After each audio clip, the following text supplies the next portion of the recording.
Hello, I'm Ollie and this is Criminally, where I talk about crime, pulp, horror, that kind of thing. Today my review of the Bigme B751C colour e-reader and notepad.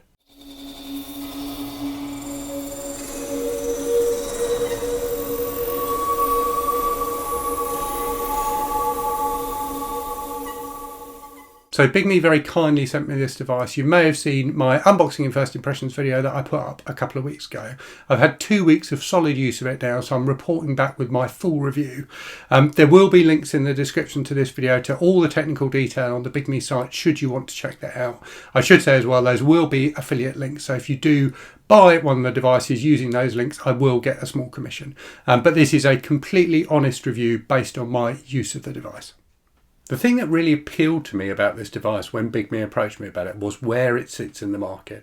So I've talked about a couple of similar devices at the moment. We're seeing a lot at the moment of these 7-inch devices with Kaleido 3 colour screens, which are great e-readers. And a lot of them have the similar kind of asymmetrical design with the page turn buttons. And I love that design. I find it a really convenient design for e-readers. The two that I've talked about on the channel recently are the Kobo Libre Color and the Books Go Color 7. But both of those devices have limitations. So the Kobo Libre Color supports a stylus, but it's not running Android. It's just running the Kobo software, so you can't add your own apps onto it. The Books Go Color 7, by contrast, doesn't support a stylus, but it is running Android. The Bigme does both. So you can use a stylus with it, and the stylus works really well, and it's running Android, so you can install whatever apps you want onto it. So that to me makes the Bigme really interesting. It combines the best features of the Books and the Kobo, and it does that without any compromises. Before I get into the rest of the review, it's worth me talking about what I think is the most compelling thing about this device, and that is the price.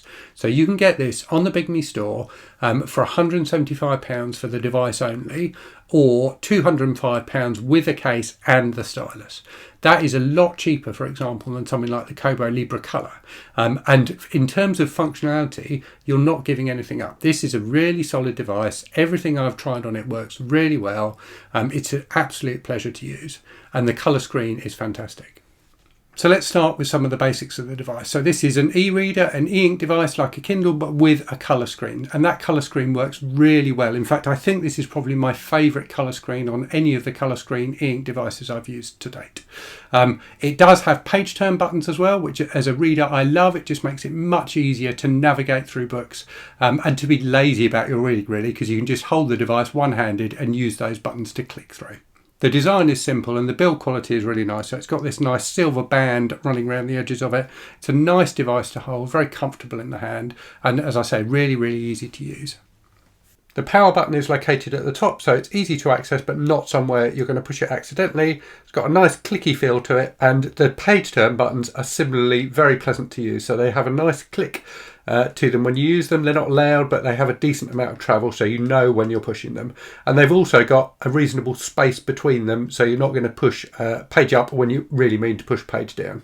In terms of ports, you've got a USB-C port for charging, you've got a small speaker there, and you've also got an SD card slot, so you can insert a micro SD card and expand the storage in the device. It comes with 4 GB of RAM and 64 gigs of onboard storage, but you can expand that up to 1 TB. And the case, if you opt for that, is decent too. So the device simply clips into it. It gives you a good level of protection. There's a pen loop for the stylus as well. And it looks pretty stylish too. I quite like the look of the case. It's simple but effective. And unlike something like a Kindle, it's running Android, so you can install any app you want on it. You're not limited to the functionality that comes with the device. You can expand that functionality over time with different apps. Because it's an e-reader, the apps I've tended to install on it are things like Libby, the Kobo app, the Kindle app. So all of those apps I've tried, they all work fine. And because the device comes with the Google Play Store installed, it's really easy to install stuff. And you can also use it for audiobooks, so you can install Audible or Spotify or something like that on here. As I said, it's got a speaker, so you don't even need to use headphones to listen to audiobooks, but you can also pair it using Bluetooth with either headphones or a Bluetooth speaker to listen to your audiobooks.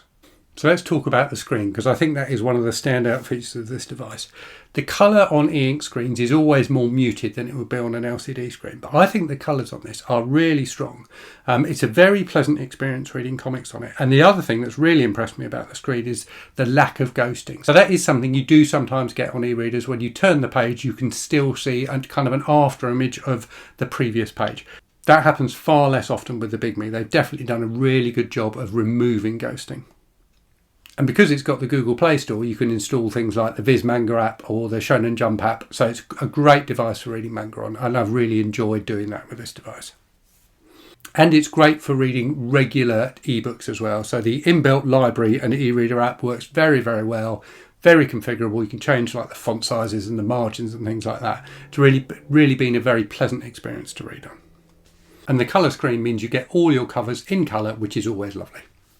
The other thing that's really impressed me with the reading app is the ability to have a split screen. You can have your book on one side of the screen and take notes on the other side, or you can even have your book on one side of the screen and a translation app running on the other side that translates the text as you turn the pages. So I've tried this out with a French language copy of the Count of Monte Cristo that I got from Project Gutenberg, and it seems to work fine. And that feels like, particularly for business users, that could be a really useful feature. The note-taking on the device works really well as well. So the pen it comes with has a really nice solid feel to it. And you can configure everything about the note-taking experience you'd expect. So you can change like the layout of the pages, loads and loads of different templates. You can change the colour you're writing in, all that kind of thing. And it's got inbuilt text recognition as well. So when you've written a note, you can use that text recognition to recognise what you've written, to turn it into regular text and then copy and paste that into other applications. And that colour screen works really well with other applications as well. So I'm a big fan, for example, of reading news on devices like this. I've got the BBC News app installed and it works brilliantly. So that's everything it can do, but what's it actually like to use? The answer is really good. I've very much enjoyed using it over the last couple of weeks. I've used it pretty much exclusively for my digital reading during that time, and I've had a great experience. The screen is very nice to read on, particularly with that lack of ghosting. The page turn buttons work really well as well. It's just a nice responsive device for reading.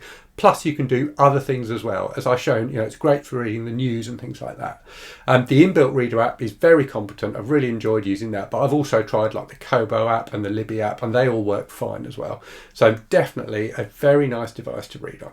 And performance-wise, it's been fine. Really responsive all the time. No like noticeable lags or anything like that. And the battery life is decent too. So I found the battery had drained by about 50% after I'd read 2 full books on it.